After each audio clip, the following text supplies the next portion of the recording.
అంబేద్కర్ కోనసీమ జిల్లా రాజంలో ఉమ్మడి అభ్యర్థి దేవ వరప్రసాదరావు ప్రచారాల్లో దూసుకెళ్తున్నారు. అంతకుముందు శ్రీ వనములమ్మ శ్రీ కనకదుర్గమ్మ ఆలయాల్లో ప్రత్యేక పూజలు నిర్వహించి ఎన్నికల ప్రచారం ప్రారంభించారు.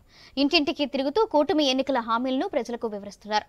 గత ప్రభుత్వం మత్స్యకారులకు ఇచ్చిన హామీలను నెరవేర్చలేదన్నారు. తనను గెలిపిస్తే ఎటువంటి వ్యక్తిగత లాభాపేక్ష లేకుండా పనిచేస్తానని ఆయన అన్నారు.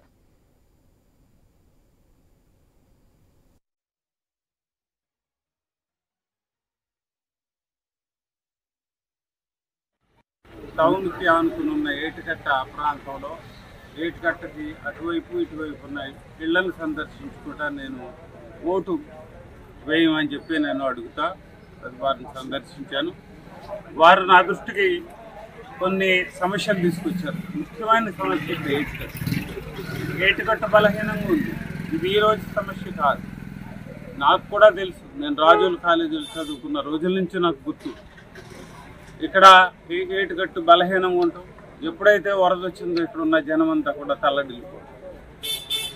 ఈ విషయంలో ఈ రోజు కూడా ఏ ప్రభుత్వం కూడా సరైన నిర్ణయం కానీ సరైన వాళ్ళకి న్యాయం కానీ